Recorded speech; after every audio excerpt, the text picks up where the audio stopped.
Hello बच्चों, कैसे हैं आप सब। उम्मीद करता हूं आप लोग अच्छे होंगे। आज की क्लास में हम लोग प्रकाश में पढ़ रहे थे हम लोग रे ऑप्टिक्स, और रे ऑप्टिक्स का जो अगला चैप्टर है वो हम लोग पढ़ने वाले हैं आज की क्लास में।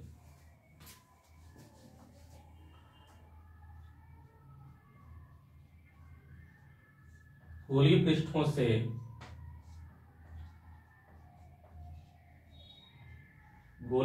से प्रकाश का अपवर्तन, गोलीय पृष्ठों से प्रकाश का अपवर्तन, और इसमें इंट्रोड्यूस करेंगे लेंस को। ठीक है, तो आज की क्लास में लोग यही पढ़ने वाले हैं, रिफ्रैक्शन ऑफ लाइट,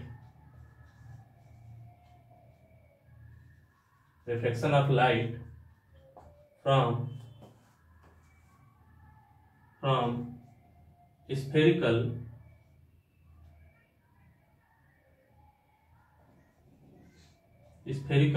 सरफेस, और इंट्रोड्यूस करेंगे लेंस को। ठीक है, और ये चित्रा के हिसाब से चैप्टर नंबर 3 यूनिट वही चल रही है प्रकाश। और प्रकाश में हम लोगों ने अभी तक क्या पढ़ रखा है, प्रकाश का परावर्तन पढ़ लिया है, प्रकाश का अपवर्तन पढ़ लिया है। अपवर्तन में ही लास्ट क्लास में हुआ था पूर्ण आंतरिक परावर्तन, लंबी वीडियो हो गई थी लेकिन पूरा कवर किया है मैंने। और आज की क्लास में हम लोग पढ़ने वाले हैं गोलीय पृष्ठों से प्रकाश का अपवर्तन, लेंस। 3rd चैप्टर है ये, स्टार्ट करने जा रहे हैं।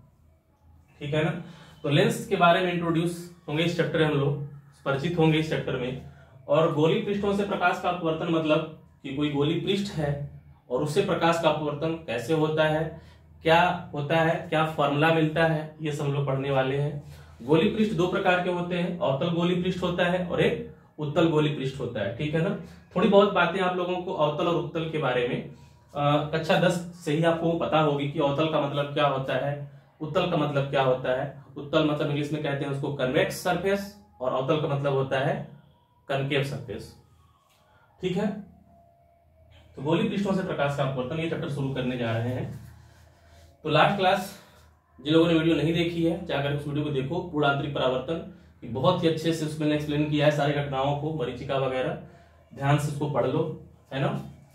और प्रकाशिक तंतु जो इंपॉर्टेंट एग्जाम के लिए वो भी हमने कवर किया था थ्योरी के साथ में। और एक जो है प्रकाश क्षेत्र भी टॉपिक, मछली के द्वारा देखा जाने वाला विश्व, इसको भी मैंने कवर किया था विद फार्मूला। ठीक, तो वहां तक आप लोग कवर कर लीजिए। इसके बाद जो चैप्टर है गोलीय पृष्ठों से प्रकाश का अपवर्तन, लेंस। ठीक है, शुरू करते हैं आज की क्लास। मैं हूं कमल चंद्र मौर्य और आप लोग मुझे मिल रहे हैं मेरे यूट्यूब चैनल यूपी बोर्ड वाला @19 पे। और लोगों से ये आग्रह है कि मेरे चैनल को सब्सक्राइब करें और सब्सक्राइब करवाएं, ताकि मुझे कुछ मोटिवेशन मिलता रहे, है ना। जो लोग मुझे जानते हैं उन लोगों को पता है मैं किस तरह से अपने समय को निकाल करके आप लोगों के लिए वीडियो लेकर के आता हूं। ठीक है ना, तो मेरे लिए मोटिवेशन केवल इतना ही है कि मेरा चैनल सब्सक्राइब हो जाए, और वीडियो अगर आप देख रहे हैं पसंद आ रहा है तो फिर उसको लाइक कर दीजिए। ठीक है ना, और कुछ नहीं, है ना। तो चलिए, चैनल को सब्सक्राइब, चैनल है यूट्यूब पे डालोगे तो मेरा जो है यूट्यूब चैनल मिल जाएगा आपको, और सब्सक्राइब कर दीजिए प्लीज। तो आज गोलीय पृष्ठों से प्रकाश का अपवर्तन सबसे पहला टॉपिक है, वो है दूरी मापने के लिए,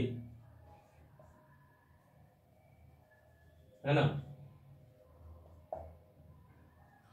दूरियां मापने के लिए चिन्ह परिपाटी का नियम, चिन्ह परिपाटी का नियम, है ना।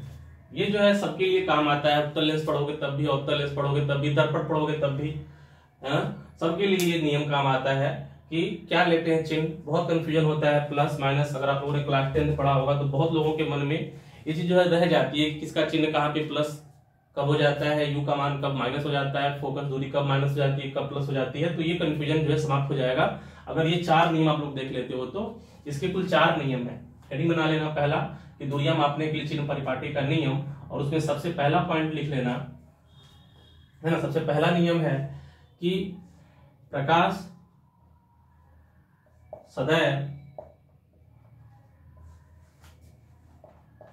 सदैव बाएं से दाएं दिशा में गमन करता है। प्रकाश सदैव बाएं से दाएं दिशा में गमन करता है। प्रकाश सदैव बाएं से दाएं दिशा में गमन करता है। ये जो है कन्वेंशन है जो हर किताब में मिलता है। तो हर किताब में देखोगे तुम लोग, जब भी प्रकाश डाली जाती है ना किसी लेंस पर, गोली पृष्ठ पर, दर्पण पे, तो हमेशा बाएं से दाएं की दिशा में डाली जाती है। ठीक है ना, क्योंकि उसी के हिसाब से पूरा फिजिक्स में लोग अध्ययन करते हैं।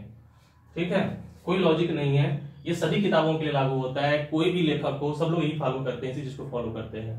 ठीक, दूसरा पॉइंट है सभी दूरियां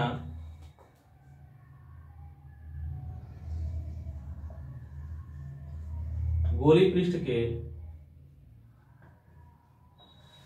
प्रकाशिक केंद्र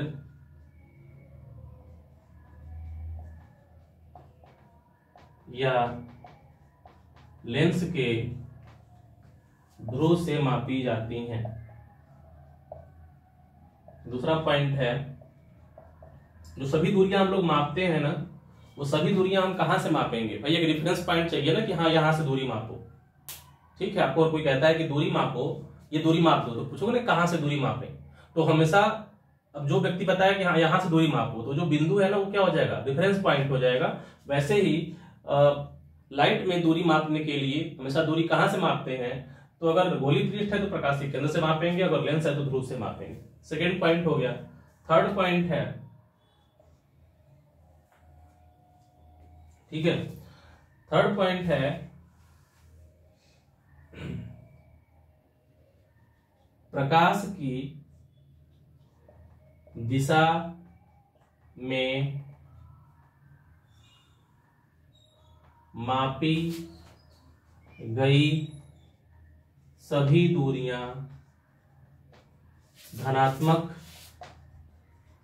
प्रकाश की दिशा में मापी गई सभी दूरियां धनात्मक तथा विपरीत दिशा में मापी गई दूरियां ऋणात्मक होती हैं। ठीक है, प्रकाश की दिशा में, प्रकाश सीधा चलती है बाएं से दाएं, मतलब बाएं से दाएं अगर दूरी मापोगे, प्रकाश की दिशा में मापी गई दूरी धनात्मक, मतलब प्रकाश चलता है बाएं से दाएं। पहले वाले पॉइंट को देखो, बाएं से दाएं, यानी अगर दूरी तुम बाएं से दाएं माप रहे हो तो प्लस लेना है, और दाएं से बाएं लोगे तो माइनस लेना है। चौथा और लास्ट पॉइंट है मुख्य अक्ष के ऊपर मापी गई दूरी धनात्मक, मुख्य अक्ष के ऊपर मापी गई दूरी धनात्मक तथा नीचे मापी गई दूरी ऋणात्मक लेते हैं। मुख्य अक्ष के ऊपर दूरी धनात्मक, मुख्य अक्ष के नीचे दूरी ऋणात्मक। ठीक है, तो यह है चिन्ह परिपाटी का नियम। ठीक, तो ये 4 पॉइंट है इसमें कि प्रकाश सदैव क्या होगा? बाएं से दाएं दिशा में चलेगा। दूसरा पॉइंट है कि जो भी दूरी मापेंगे कहां से मापेंगे? ध्रुव से या प्रकाशिक केंद्र से मापेंगे। तीसरा पॉइंट है कि अगर प्रकाश की दिशा में दूरी माप रहे हो धनात्मक, और प्रकाश के विपरीत माप रहे हो ऋणात्मक। और चौथा पॉइंट है मुख्य अक्ष के ऊपर दूरी धनात्मक, मुख्य अक्ष के नीचे दूरी ऋणात्मक। इतनी बातें आप लोगों को याद रखनी इसमें। ठीक है, और अगर देखोगे ध्यान से ना, तो अगला आप लोगों ने क्लास 10th में निर्देशांक ज्यामिति पढ़ा होगा, तो कुछ वैसी चीजें हैं ये, निर्देशांक ज्यामिति से मिलती जुलती चीजें हैं ये। निर्देशांक ज्यामिति में डिफरेंस पॉइंट क्या होता है? हमारा मूल बिंदु। यहाँ पे रेफरेंस पॉइंट कौन है? प्रकाशिक केंद्र या ध्रुव। ठीक है, बिल्कुल वैसे ही है।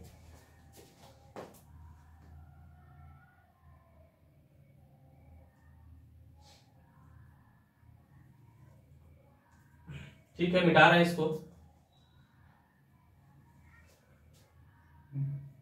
हेडिंग बनाना चैप्टर ये है, उसमें फर्स्ट पार्ट हम लोगों ने पढ़ लिया है।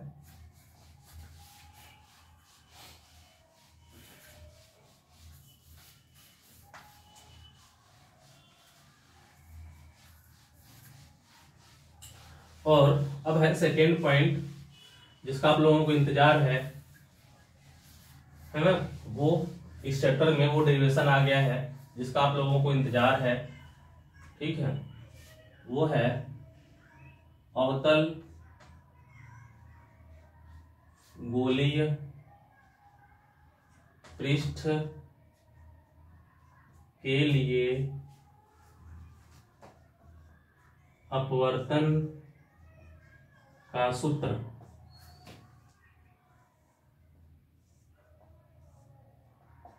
ठीक है, अवतल गोली पृष्ठ के लिए अपवर्तन का सूत्र।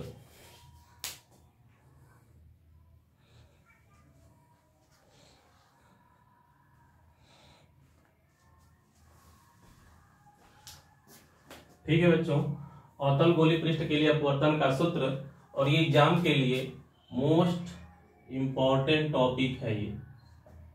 ठीक है ना, ये इंपॉर्टेंट टॉपिक है एग्जाम के लिए भी, और साथ साथ में जो इस चैप्टर में आप लोग जितनी भी आगे बातें पढ़ोगे, जितने भी फार्मूले पढ़ोगे, उन सभी फार्मूलों के लिए ये बेस है, ये फार्मूला सबके लिए बेस है, आधार है। ठीक है ना, इसलिए इस फार्मूले को आप लोगों को ध्यान से समझना है। अवतल गोली पृष्ठ के लिए अपवर्तन का सूत्र। ठीक है, फार्मूला है उसका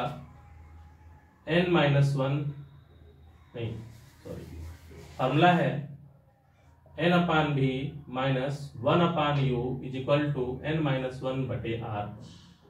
ठीक है ना, ये फार्मूला हम लोग डेरिवेशन करने वाले हैं। n/v - 1/u = n-1/r। v क्या है?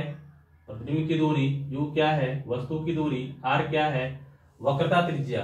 और ये सभी दूरियां कहां से मापी जाती हैं? ध्रुव से या प्रकाशिक केंद्र से। n क्या है? n है अपवर्तनांक। अपवर्तनांक में कौन सा अपवर्तनांक है?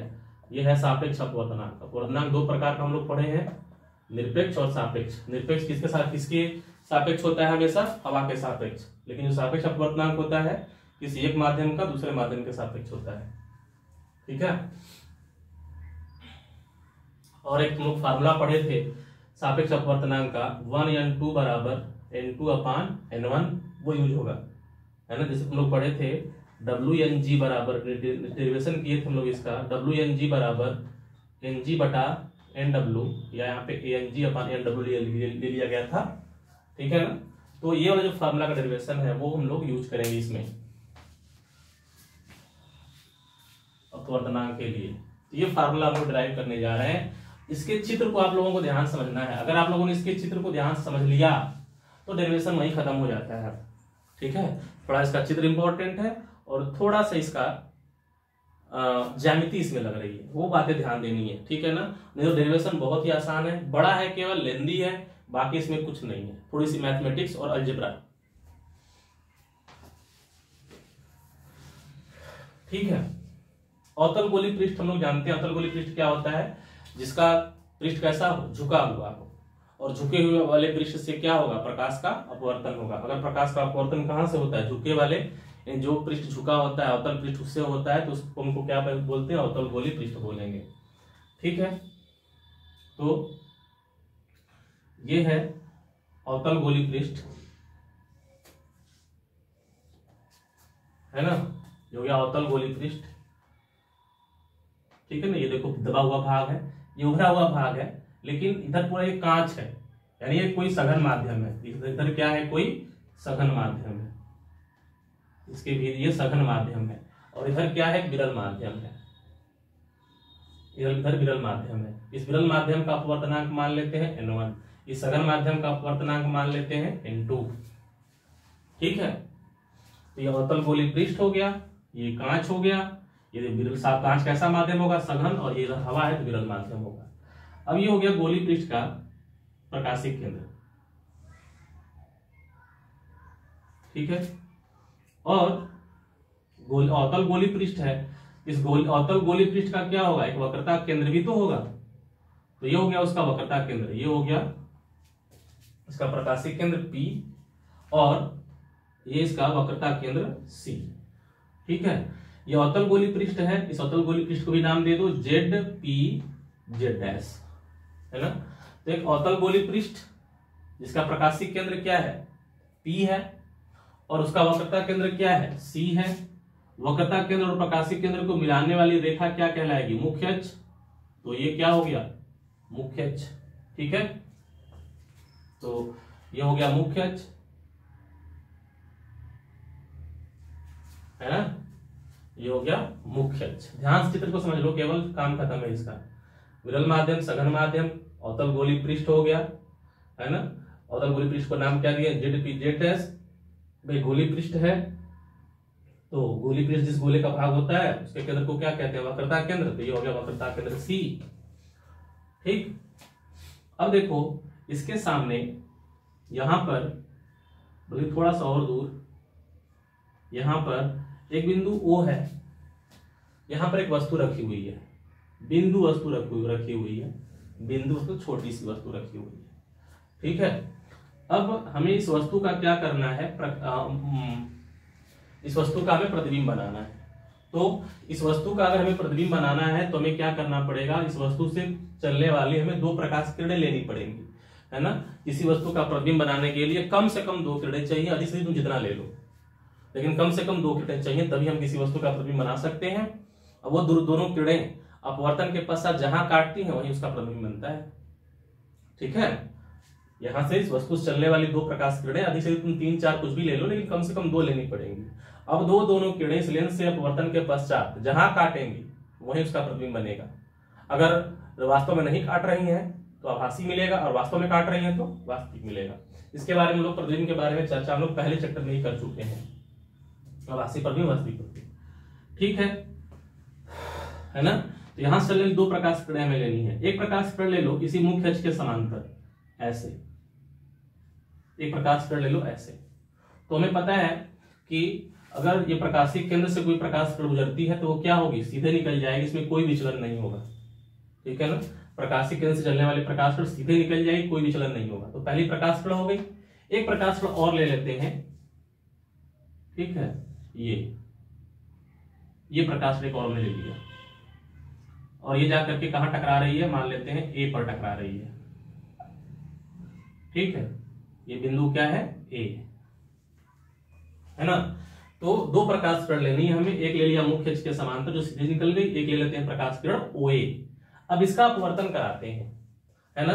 तो अपवर्तन कराएंगे यहां पर, तो इधर कौन सा माध्यम है, इधर कौन सा माध्यम है, सघन। अब प्रकाश किरण अगर विरल से सघन में जाती है तो क्या होता है, प्रकाश किरण अगर विरल से सघन में जाती है तो अभिलंब की ओर झुक जाती है ना। तो ये कहां जा रही है, विरल सघन में जा रही है, अभिलंब की ओर झुकाना है। लेकिन यहाँ पे अभिलंब क्या होगा, तो अभिलंब क्या होता है कि जिस बिंदु पर आपको अभिलंब खींचना है, हमें कहां पे अभिलंब चाहिए, यहीं पर अभिलंब चाहिए ना। जिस बिंदु पर अभिलंब खींचना होता है उस बिंदु को वक्रता केंद्र से मिलाती हुई रेखा खींच दो, यही कहलाएगा अभिलंब। CA इसका नाम रख लो N, यही कहलाएगा अभिलंब। ठीक है, वो एक तो सीधी निकल गई, सही है। दूसरा प्रकाश किरण लिया है जो कहां OA लिया हुआ है। अब ये विरल सघन में जाएगा तो अपवर्तन होगा ना भाई। तो अपवर्तन कैसे होता है, अभिलंब की ओर झुकती है, तुमको अभिलंब चाहिए, अभिलंब कैसे खींचेंगे। तो अभिलंब के लिए मैंने कहा कि जिस बिंदु पर प्रकाश किरण जाके टकरा रही है उस बिंदु को वक्रता केंद्र से मिलाती हुई रेखा खींच दो। जो रेखा है वही क्या कहलाएगी, अभिलंब कहलाएगी। ठीक है ना, ध्यान रखना इस चीज को। कहीं पर भी अगर कोई गोली पृष्ठ है, अवतल गोली पृष्ठ, अवतल गोली पृष्ठ, कहीं पर भी कोई पृष्ठ है, अगर किसी बिंदु पर अभिलंब खींचना है तो उस बिंदु को उसके वक्रता केंद्र से मिलाती हुई रेखा खींच दो। जो रेखा होगी वही क्या कहलाएगी, अभिलंब कहलाएगी। ये अभिलंब हो गई। ठीक है, अब क्या है कि ये प्रकाश किरण अभिलंब की ओर क्या होगी, झुकेगी। इसको जाना देखो ऐसे जाना था इसे इस रास्ते से, ठीक है, लेकिन अभिलंब की ओर झुकना भी तो है इसे, तो ये अभिलंब है, इसकी ओर क्या होगी, ये झुक जाएगी। अभिलंब की ओर झुक करके, ज्यादा ही झुका दिया मैंने इसे, ठीक है, अभिलंब की ओर झुक करके निर्गत हो जाएगी। तो ये हो गया प्रकाश का अपवर्तन, सीधे निकल गई, जाना इस रास्ते से लेकिन इधर निकल गई। अब इसका प्रतिबिंब देखो कहां मिलेगा। हमने कहा कि दो प्रकाश किरणें लोगे, वो जहां पर आपस में काटेंगे वहां पर क्या मिलेगा, उसका प्रतिबिंब बनेगा। तो एक प्रकाश किरण ये लिया था, दूसरी प्रकाश किरण ये लिया था। ये वाली प्रकाश किरण क्या होगी, ऐसे जा रही है, ये वाली कैसे ऐसे जा रही है, ये वाली इधर जा रही है, ये वाली इधर जा रही है। क्या ये कहीं काटेंगी, इधर कहीं काटेंगी, ये नहीं ना काटेंगी, इधर नहीं काटेंगी ये, मतलब ये इधर जाकर के तो नहीं काट रही है, और जहां काटेंगे वही प्रतिबिंब बनना है। तो क्या करेंगे, फिर इसको पीछे लाएंगे। उधर कहीं नहीं काट रही है तो इसको क्या करेंगे, इसको पीछे लाएंगे,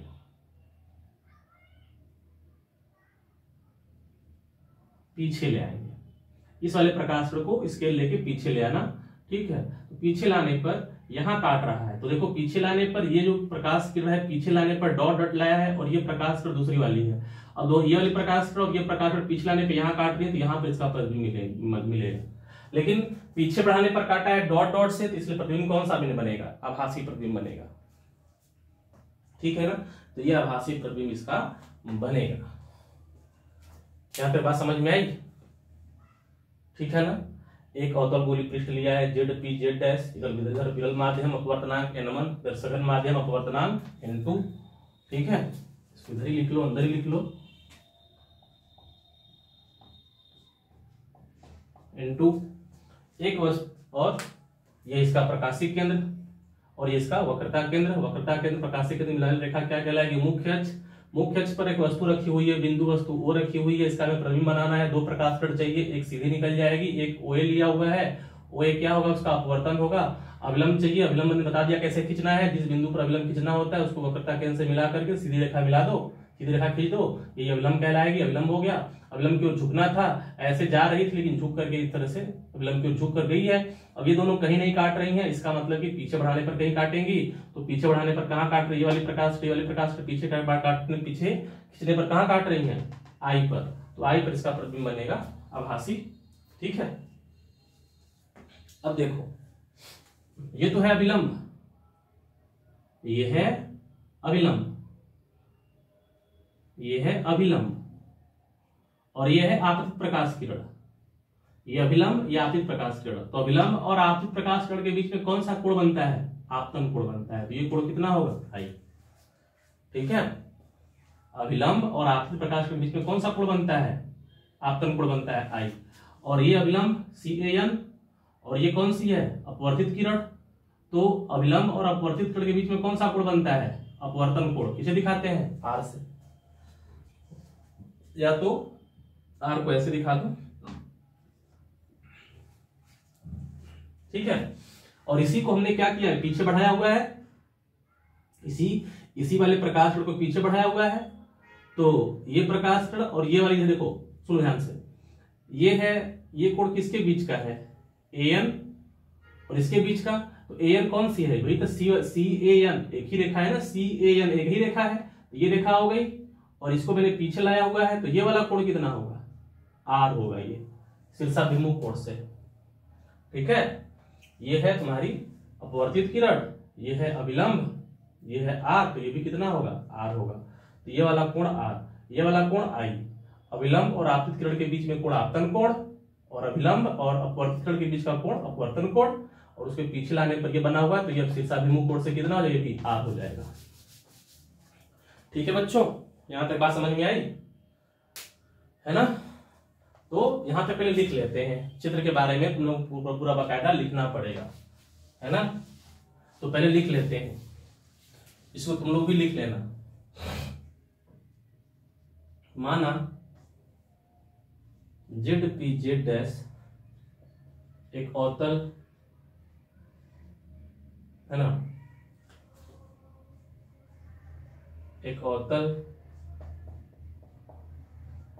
गोलीय पृष्ठ है। माना ZP Z' एक अवतल गोलीय पृष्ठ है,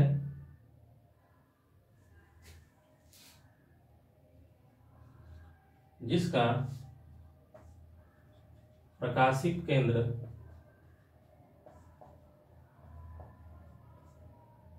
P तथा वक्रता केंद्र सी है, वक्रता केंद्र सी है, सी है, प्रकाशीय केंद्र वक्रता केंद्र सी, और अवतल गोलीय पृष्ठ जेड पी जेड डैश, ठीक है ना।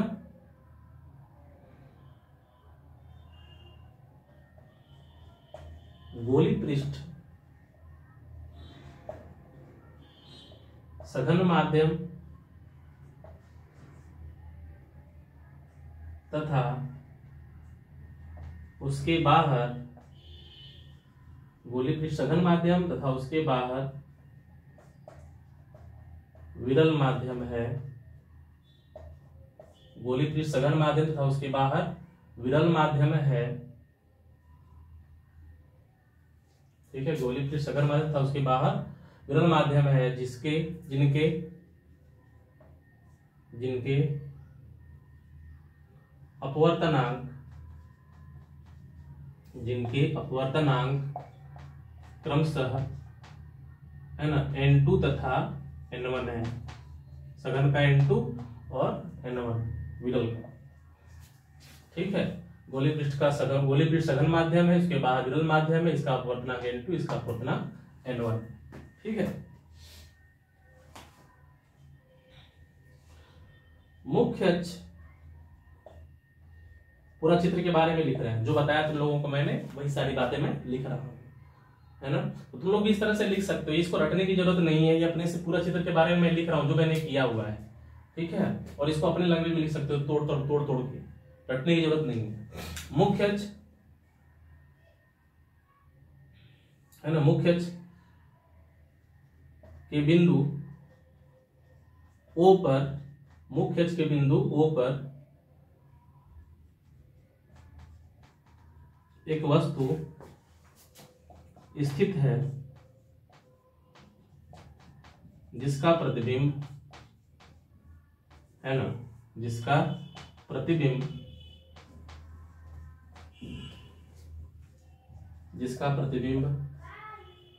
बनाना है ना। मुख्य अक्ष के बिंदु O पर एक वस्तु, मुख्य अक्ष के बिंदु O पर एक वस्तु स्थित है जिसका प्रतिबिंब बनाना है। O से चलने वाली दो प्रकाश किरण, O से चलने वाली दो प्रकाश किरण OP तथा OA लिया, ठीक है। दो प्रकाश किरण OP तथा OA लिया। OP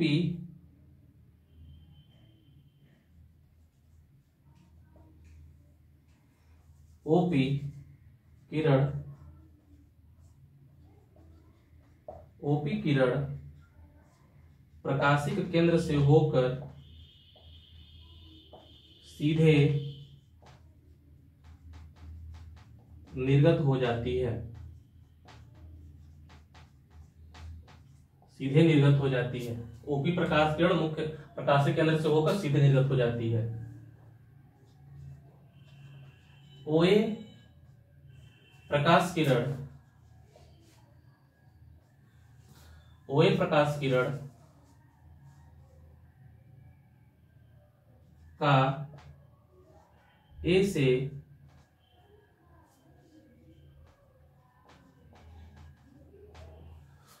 वही प्रकाश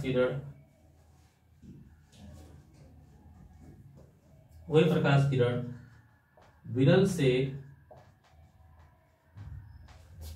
सघन में प्रवेश कर रही है, अतः उसका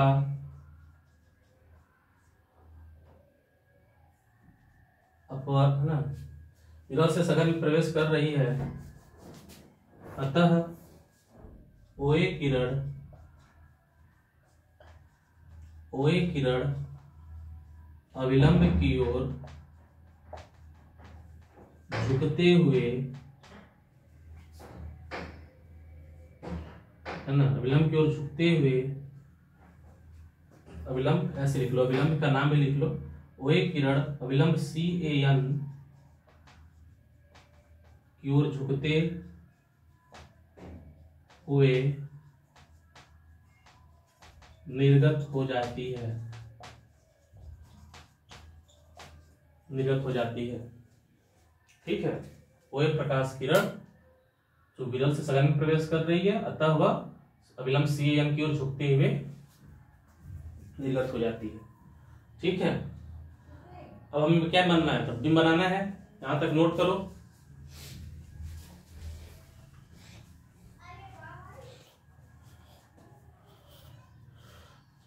ठीक है, यहां तक नोट करो, मिटा दें, स्क्रीनशॉट लेके पूरा उतार लेना, इसको मिटा देना है।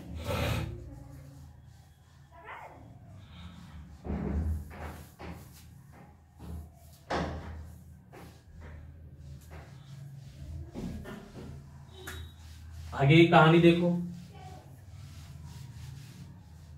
ठीक है, अविलंब की ओर झुक करके निर्गत हो जाती है, निर्गत हो जाती है। ठीक है,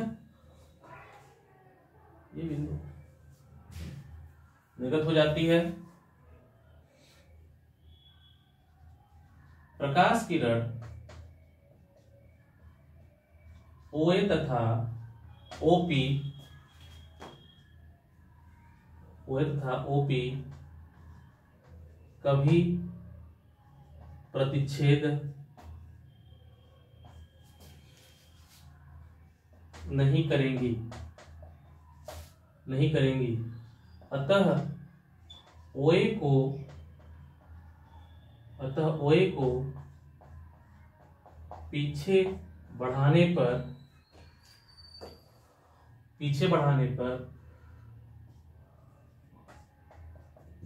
बिंदु I पर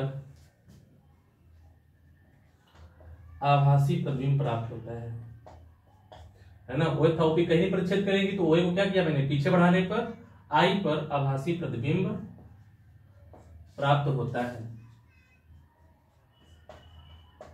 आभासी प्रतिबिंब प्राप्त होता है।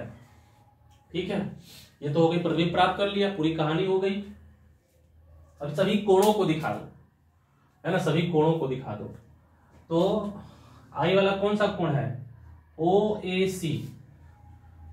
ठीक है, कोण OAC बराबर कितना है, I। ये वाला कोण OAC, चित्र समझा दिया मैंने पूरा। अविलंब और आपतित किरण के बीच का कोण I, अविलंब और अपवर्तित किरण के बीच का कोण अपवर्तन कोण, है ना। तो कोण IAC, OAC बराबर I है और IAC बराबर क्या है, R। ठीक है, IAC बराबर R। ठीक है, और बताओ PO बराबर क्या होगा, PO ये वक्रता है ना, सॉरी हाँ PC, ये PC क्या होगा, वक्रता त्रिज्या। तो PC क्या होगा, वक्रता त्रिज्या। किसे दिखाओगे, त्रिज्या को कैपिटल R से।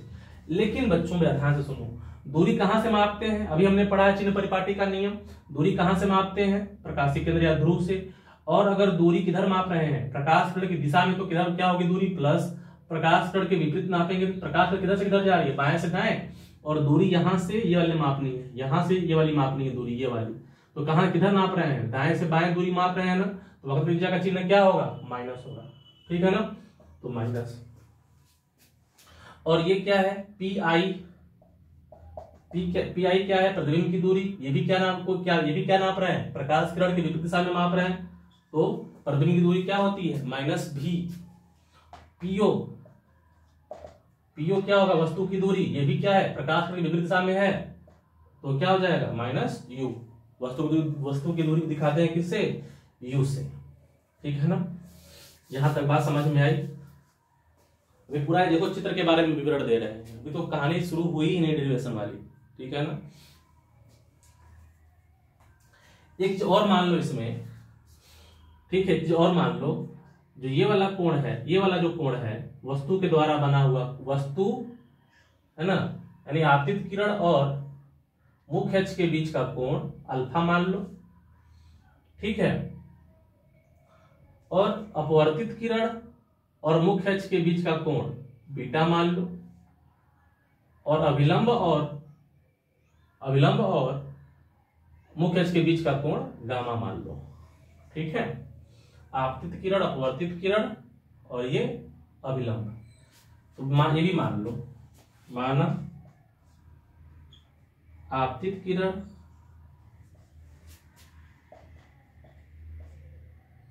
ओए, अपवर्तित किरण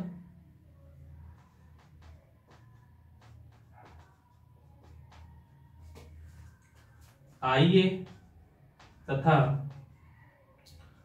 अभिलंब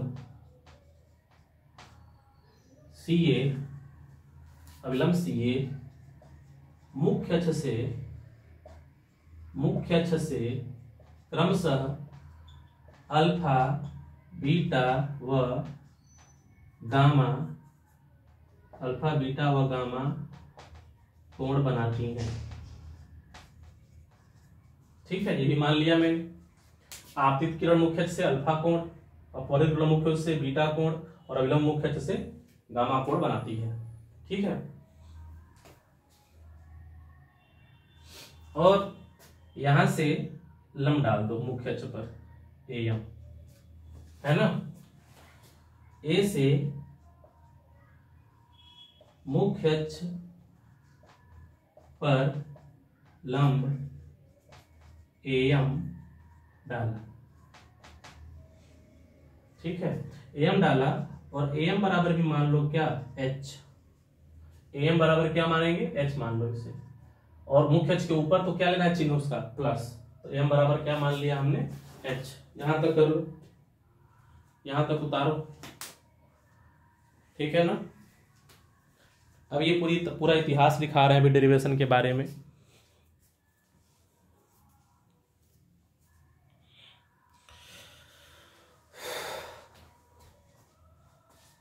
स्क्रीनशॉट ले लो, 1 2 3। ठीक है,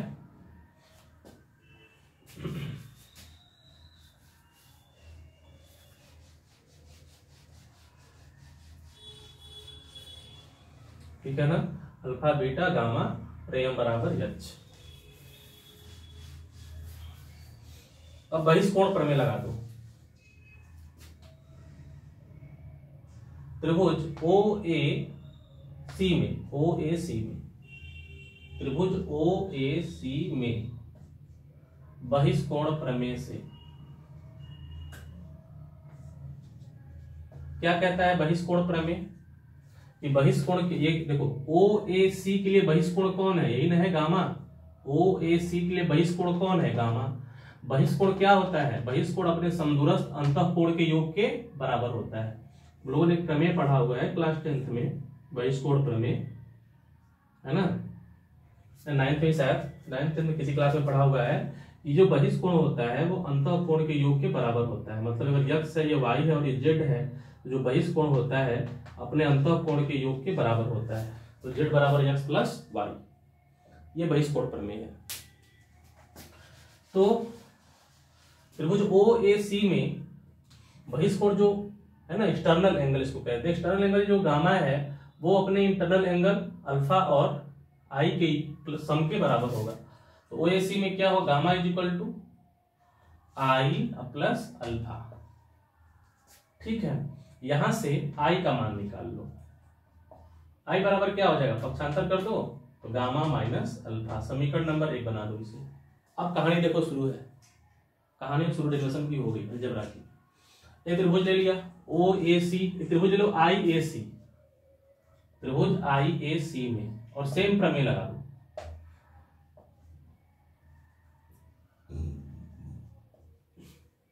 सेम प्रमेय IAC बहिष्कोण प्रमेय। तो IAC के लिए ये वाला कोण R, ये वाला कोण बीटा और ये वाला कोण बहिष्कोण कितना, गामा। तो सेम बहिष्कोण क्या होगा, अंतःकोण के योग के बराबर, तो बीटा प्लस आर के बराबर। तो गामा बराबर क्या होगा, बीटा प्लस आर। यहां से भी आर का मान निकाल लो, आर बराबर क्या हो जाएगा, गामा माइनस बीटा। ठीक है, समीकरण नंबर 2। तो एक क्या है समीकरण नंबर, आई बराबर गामा माइनस अल्फा, और आर बराबर समीकरण नंबर 2 क्या है, गामा माइनस बीटा। ठीक है, अब हम लोगों ने पढ़ा हुआ है स्नेल का नियम। स्नेल के नियम से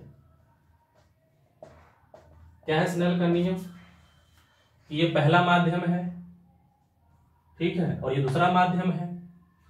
तो प्रकाश किरण कहां से कहां जा रही है? पहले दूसरे माध्यम में। तो क्या क्या कहता है स्नेल का नियम? स्नेल का नियम कहता है कि आपतन कोण की ज्या तथा अपवर्तन कोण की ज्या का अनुपात स्वयं नियत रहता है, और वो नियतांक किसके बराबर होता है? अपवर्तनांक के बराबर। और वो कौन सा अपवर्तनांक होता है? वो होता है दूसरे माध्यम का पहले माध्यम के सापेक्ष अपवर्तनांक। तो स्नेल के नियम से क्या होगा? स्नेल के नियम से होगा कि 1n2 बराबर साइन आई बटे साइन आर। 1n2 बराबर कौन सा? पहला माध्यम दूसरे माध्यम में जा रही प्रकाश किरण, दूसरे माध्यम का पहले माध्यम के सापेक्ष अपवर्तनांक, इसको ऐसे ही पढ़ते हैं। और हम लोगों ने भी डेरिवेशन जब किया था अपवर्तनांक में, तो 1n2 किसके बराबर होता है? वो होता है n2/n1 के बराबर, है ना।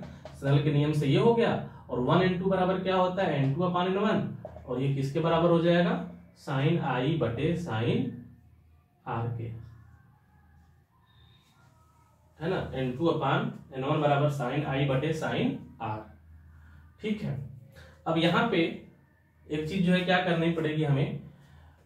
एज्यूम करनी पड़ेगी। एजम्पशन है यहाँ पे, है ना, माननी पड़ेगी हमें, एज्यूम करनी पड़ेगी। क्या है एजम्पशन? कि अगर दर्पण का द्वारक, ठीक है ना, कर्वेचर, अगर दर्पण का द्वारक बहुत छोटा हो, है ना, जो द्वारक क्या होता है? ये होता है दर्पण का द्वारक, लेंस का द्वारक ये होगा। तो अगर ये द्वारक बहुत छोटा हो, तो जब द्वारक बहुत छोटा होगा तो जो बिंदु ए है वो भी कहाँ होगा? बहुत, है ना। मान लो द्वारक कितना सा हो जाए, द्वारक कितना ले लिया, जो बिंदु ए है वो क्या होगा? और पास आ जाएगा, मुख्य अक्ष के और पास आ जाएगा। अब मुख्य अक्ष के और पास आ जाएगा तो प्रकाश को जब डालोगे इसके ऊपर, तो जो कोण ये वाला बनेगा, आई बनेगा, वो और छोटा होगा। जब आई कोण छोटा होगा तो आर वाला और छोटा होगा। तो लोग पढ़े ही हो, जब प्रकाश किरण विद्युत सघन में जाती है तो आई ग्रेटर देन क्या होता है? आर होता है। तो आई का मान तो छोटा ही है, तो आर का मान क्या होगा? और छोटा हो जाएगा। तो वही बात है कि यदि जंक्शन में देखो क्या है, यदि द्वारक अत्यंत, है ना, छोटा हो, दर्पण का द्वारक अत्यंत छोटा हो, तो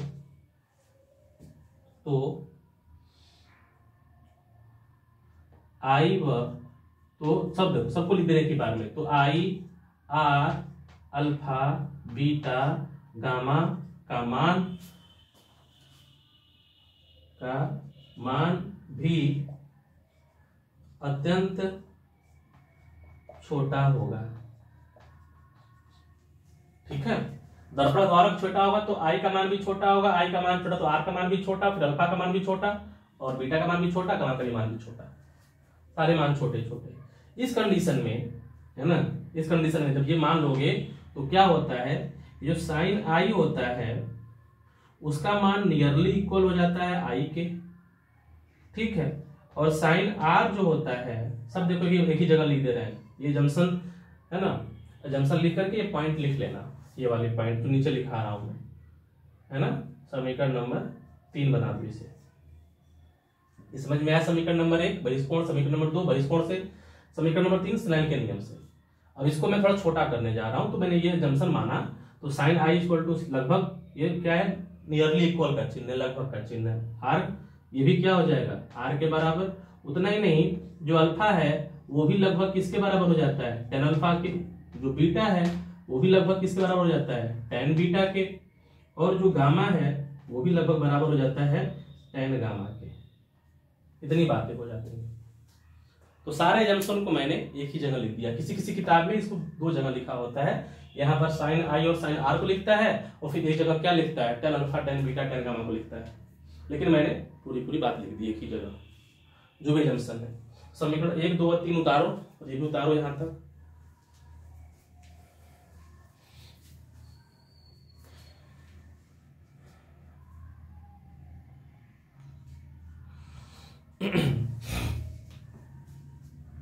डेरिवेशन एग्जाम के लिए बहुत इंपॉर्टेंट है, ठीक है। तो हम लोग हमें जो है 3 समीकरण मिल गया, ठीक है ना। देखो, तो साइन आई का मान किसके बराबर है? आई के बराबर। साइन आर का मान किसके बराबर है? आर के बराबर, है ना। तो क्या लिखोगे समीकरण 3 से? एजम्पशन उतार लिया, स्क्रीनशॉट लेकर के उतार लो, इसको मिटा, एजम्पशन मिटा रहा हूं केवल मैं।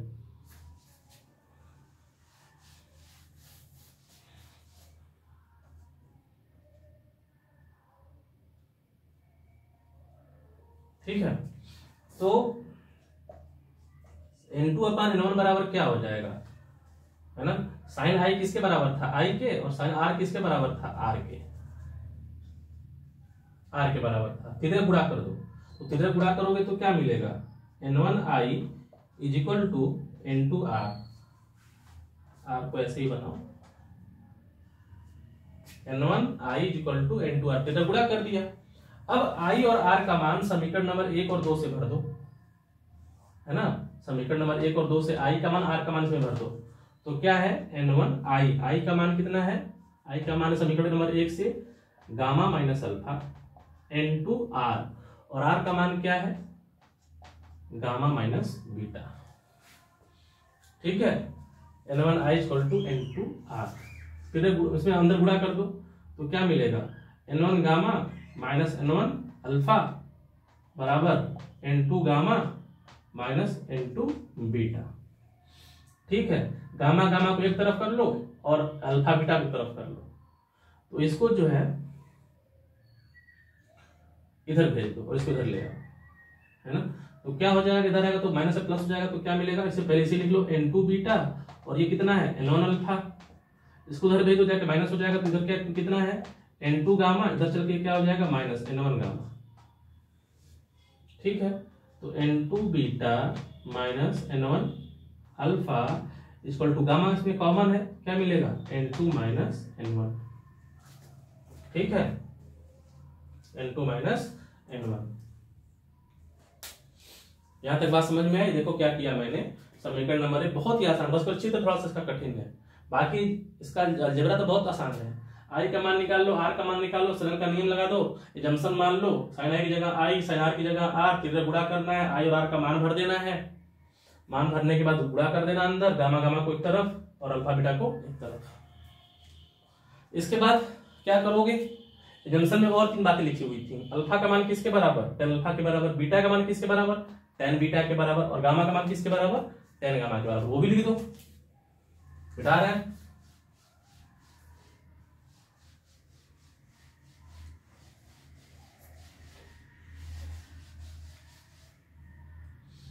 है ना, तो देखो N2 बीटा का मान किसके बराबर लिखा था मैंने वहां पे, tan बीटा, एजम्पशन वाले में। N1 अल्फा का मान किसके बराबर, tan अल्फा, और N2 minus N1, N2 minus N1 gamma, gamma का मान किसके बराबर, tan गामा के बराबर। इसको बना दो समीकरण नंबर 4, समीकरण नंबर 4 बना दो इसे। ठीक है, समीकरण नंबर 4। अब ये त्रिभुज देखो, ये अल्फा कोण है, ये बीटा कोण है, गामा कोण है। अल्फा कोण किस त्रिभुज में है, OAM में, बीटा कोण किस त्रिभुज में है, IAM में, और गामा कोण किस त्रिभुज में है, CAM में। तो तीनों त्रिभुज में लिख लो, तीनों त्रिभुज में, यहां से tan अल्फा का मान लिख लो, यहां से tan बीटा का मान, यहां से tan गामा का मान। तो त्रिभुज OAM में tan अल्फा बराबर कितना होगा, tan बराबर होता है लंब बटे आधार, तो उस अल्फा के लिए लंब क्या होगा, ये, आधार क्या होगा ये, तो ये कितना है, ये है AM, और बटे ये कितना है MO, है ना, AM बटे MO, tan अल्फा बराबर लंब बटे आधार, लंब AM, आधार आधार कितना MO। अभी देखो जंक्शन मैंने एक और बात लिखी थी कि जब ये द्वारक बहुत छोटा होगा तो जो बिंदु A है वो क्या बहुत पास आ जाएगा, जब बिंदु A बहुत पास आ जाएगा तो A से लंब डालोगे तो लंब भी क्या होगा, लगभग P पे पड़ेगा। अभी लंब यहां से कहां पड़ रहा है, यहां पड़ रहा है, तुम्हें लग रहा है कि ये गैप है, लेकिन जब द्वारक बहुत छोटा हो जाएगा तो ये जब ये यहां पे आ जाएगा, लंब डालोगे तो लंब कहां गिरेगा, P पर गिरेगा।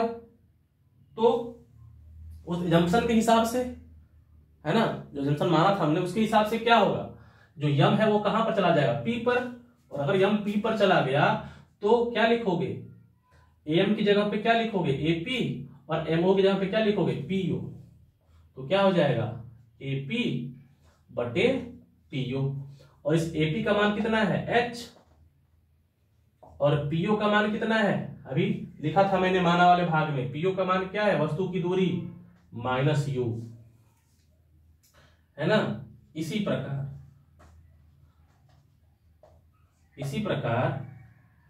tan बीटा बराबर लंब बटे आधार, लंब क्या होगा ये, आधार क्या होगा ये, तो लंब कितना है am, आधार कितना है mi, लेकिन फिर से वही बात, am किसके बराबर, ap के बराबर, और mi किसके बराबर, pi के बराबर।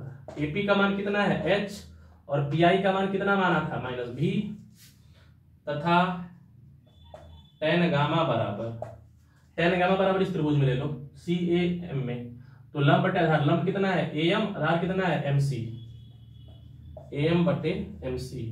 फिर वही बात, AM किसके बराबर हो जाएगा AP के, और MC किसके बराबर हो जाएगा PC के। AP का मान किसके बराबर, H के बराबर, और PC का मान क्या है वक्रता त्रिज्या, तो माइनस R। ठीक है ना। तो देख लो मैंने किसका किसका मान लिख दिया, tan अल्फा का मान लिख दिया, tan बीटा का, tan गामा का। गुणा करना है, गुणा करने के बाद अल्फा बीटा गामा के रूप में अलग अलग करना है। फिर tan अल्फा का मान tan अल्फा के बराबर, बीटा का मान tan बीटा के बराबर, tan गामा का मान tan गामा के बराबर लिख दोगे, है ना, उसी एजम्पशन से। और इसके बाद फिर tan alpha, tan beta, tan gamma तीनों का मान लिख दिया हमने। इस तीनों का मान समीकरण 4 में भर देंगे, लिखेंगे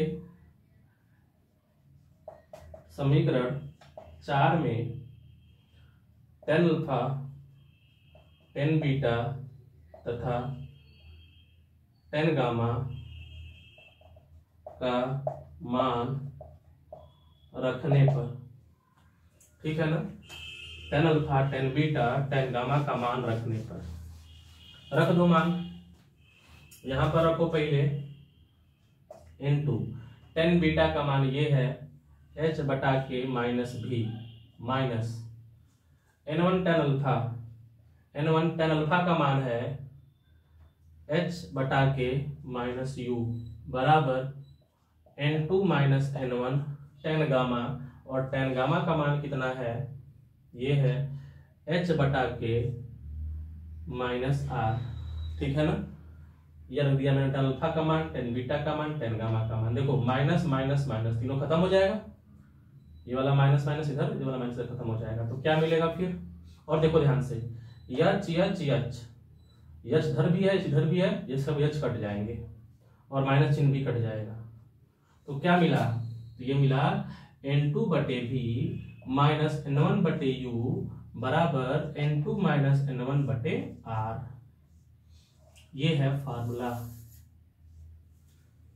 n2 बटे v माइनस n1 बटे u बराबर n2 माइनस n1 बटे r। ठीक है। अवतल गोलीय पृष्ठ के लिए अपवर्तन का सूत्र ये है ना। लेकिन बच्चों ये फार्मूला कब उपयोगी होता है, ये फार्मूला उपयोगी होता है सवाल लगाने के लिए, है ना। जब न्यूमेरिकल आएगा तो यही फार्मूला यूज करोगे, लगभग सभी न्यूमेरिकल में यही फार्मूले यूज होते हैं, ये वाला। लेकिन इस फार्मूले को, ये फार्मूला देखने में थोड़ा सा अटपटा सा लग रहा है। ये कौन सा अपवर्तनांक है, निरपेक्ष, ये भी अब निरपेक्ष और ये भी दोनों क्या है, निरपेक्ष। लेकिन इस फार्मूले को हम सापेक्ष अपवर्तनांक के रूप में लिखना चाहते हैं, इस फार्मूले को हम सापेक्ष अपवर्तनांक के रूप में लिखना चाहते हैं, है ना। तो ये इस पर सवाल, जब सवाल आएगा इसी पर लगाओगे, ध्यान रखना, सवाल लगाने के लिए यही फार्मूला काम करेगा। लेकिन डेरिवेशन यहाँ पे नहीं रुकता है, डेरिवेशन 2 स्टेप और आगे है, सवाल लगाने के लिए यही काम करेगा। n2 बटे v माइनस n1 बटे u बराबर n2 माइनस n1 बटे r। ठीक है। अब इसे हमें क्या करना, थोड़ा चेंज कर, दोनों पक्षों में n1 से भाग करने पर,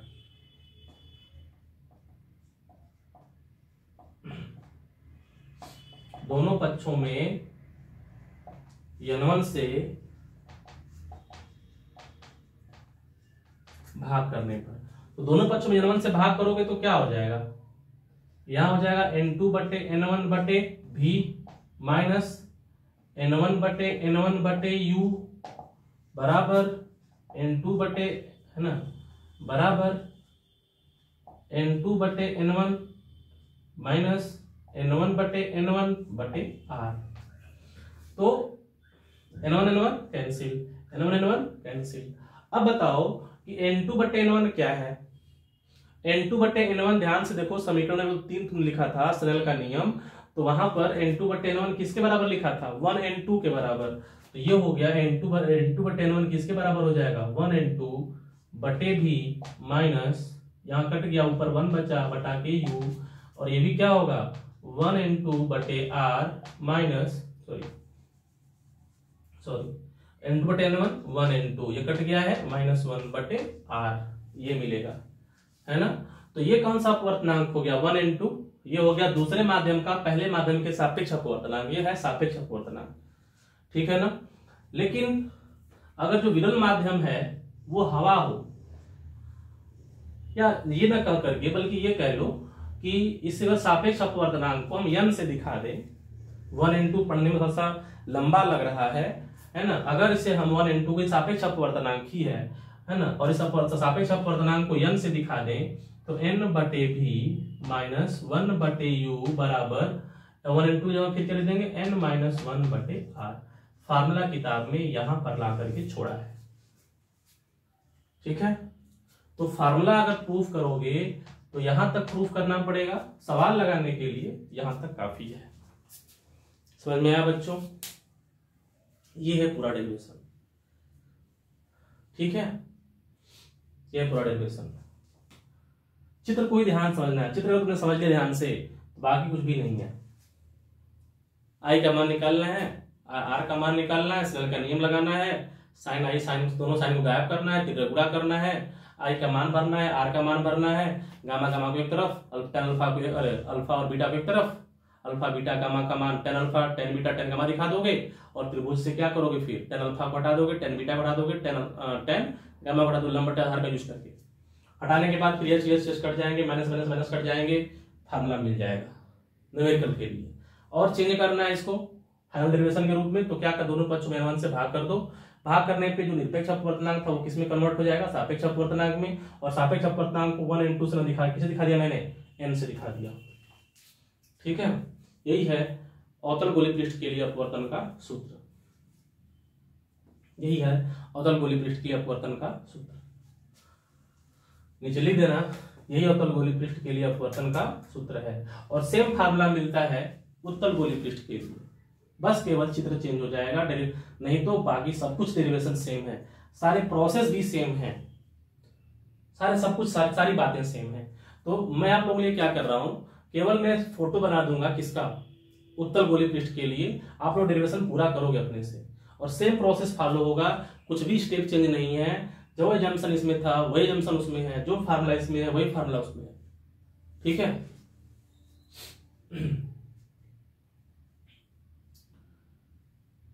है ना, मिटा दें, स्क्रीनशॉट ले लो, अच्छे से उतार लो, मिटा रहे हैं इसको।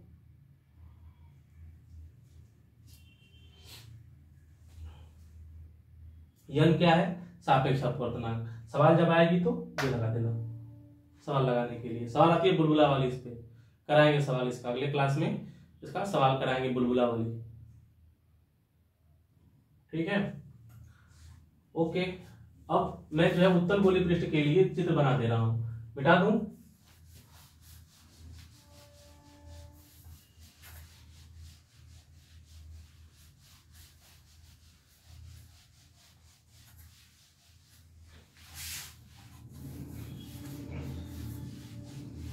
बस जो घटना अवतल के लिए हो रही थी वही घटना उत्तल के लिए हो जाएंगी, बस केवल पृष्ठ कैसा बन जाएगा उत्तल। ये वाला पृष्ठ कैसा बना था, ऐसा बना था, ये वाला पृष्ठ कैसा बनेगा, ऐसा बनेगा, ऐसा बनेगा, ये वाला ऐसा बना था, ये वाला ऐसा बनेगा, उभरा हुआ उत्तल गोलीय पृष्ठ हो गया, ठीक है।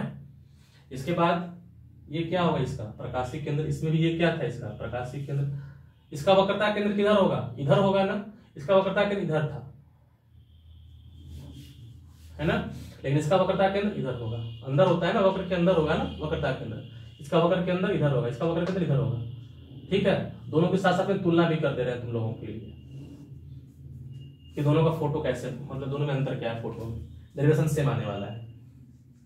ये क्या होगा, इसका मुख्य अक्ष, है ना, ये इसका क्या होगा, मुख्य अक्ष,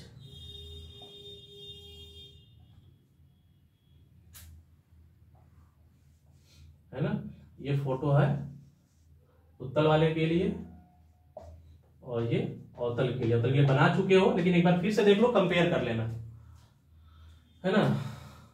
अब वस्तु को कहाँ रख दें, यहाँ पर रख दें ओ पर, यहाँ पर वस्तु ओ को रखा गया था।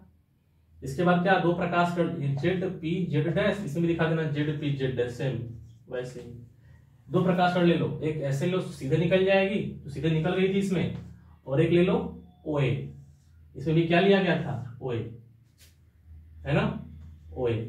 इसके बाद क्या करना है, हमें यहाँ पर अभिलंब खींचना है। यहाँ पर अभिलंब कैसे खींचे थे, अभिलंब खींचने के लिए हमने कहा था जिस बिंदु पर अभिलंब खींचना है उसको वक्रता केंद्र से मिलाती हुई रेखा खींच दो, वही उसका अभिलंब होगा। तो ये इसका अभिलंब हो गया था CAN। अब यहाँ पर अभिलंब खींचना है तो वक्रता के इधर नहीं, वक्रता के इधर है, तो वक्रता केंद्र और इस बिंदु को मिलाते रेखा खींचोगे तो ये होगा अभिलंब CAN, ये होगा अभिलंब। ध्यान रखना, इसका अभिलंब इधर है, इसका अभिलंब इधर है, ठीक है। इसके बाद इसे क्या करोगे, इसे निकलना चाहिए था इस तरह से, लेकिन ये क्या करे, अभिलंब की ओर झुक करके निकलेगा। इसे पीछे लाओगे, यहां पर क्या बनेगा, आई। वैसे यहां पे हुआ था, इसको जाना चाहिए था इस तरह से, लेकिन ऐसे गई थी, इसको पीछे बढ़ाए थे, यहां पर मिला था आई, यहां पर मिला आई, ठीक। यहां से लंब डाले थे यम, यहां से इस पर लंब डालो यम, ठीक है। यहां पर ये था अभिलंब और आपतित किरण के बीच का कोण आई, और अभिलंब और अपवर्तित किरण के बीच का कोण आर, तो ये आई और ये शीर्षाभिमुख से आर हो गया था। सेम देखो यहां पर, है ना। तो ये है आपतित किरण, ये अभिलंब, है ना।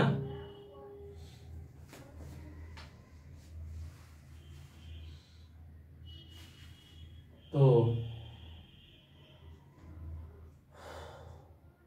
ये वाला कोण क्या होगा, आई, आपतित किरण और अभिलंब के बीच का कोण आई, और ये वाला कोण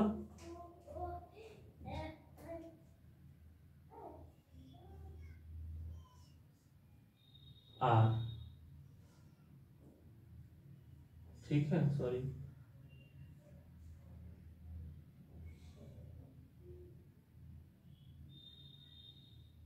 आपतित किरण और अपवर्तित किरण के बीच का कोण आर ना। ये वाला कोण क्या लोगे, अल्फा, ये वाला कोण क्या लोगे, बीटा, ये वाला कोण क्या लोगे, गामा।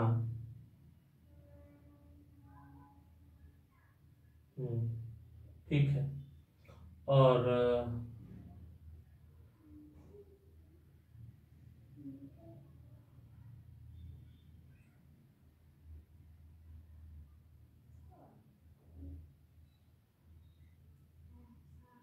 ये वाला कोण आर हो जाएगा,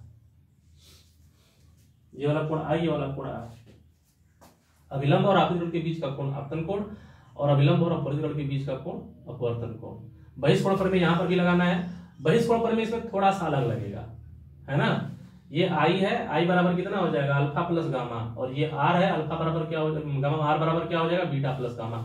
इसमें आई और आर को पक्षांतर करने की जरूरत नहीं पड़ेगी, इसमें आई और आर को सीधे सीधे मिल जाएंगे। वहां पे क्या हुआ था इसमें कि ये था अल्फा कोण, ये था बीटा, ये वाला गामा कोण था, तो सब गामा के बराबर निकाले थे, बहिष्कोण बन रहा था, गामा के बराबर निकाल के फिर उसको आई और आर के पक्षांतर करके निकाले थे, आई और आर का मान। लेकिन इसमें आई और आर का पक्षांतर करने की जरूरत नहीं पड़ेगी, सीधे सीधे मिल जाएगा। तो बिल्कुल सेम तरीके से डेरिवेशन करना है, फार्मूला भी इसका भी सेम मिलना है, n बटे v माइनस 1 बटे u बराबर n माइनस 1 बटे r, सेम फार्मूला है, मिलेगा वही। यहाँ पर विरल माध्यम n1 और ये सघन माध्यम n2, तो सेम तरीके डेरिवेशन इसका होना है, ठीक। ट्राई करना, कोशिश करना, नहीं होगा तो कमेंट करना, बताएंगे इसको फिर से। और तुमको लगता है कि नहीं इसको फिर दोबारा करा दीजिए तो कमेंट कर देना, इसको दोबारा हम करा देंगे, इसको भी लिखेंगे, माना वाला भाग नहीं लिख करके, केवल इसका जो मैथमेटिकल वाला पार्ट है पूरा करा देंगे, ठीक है।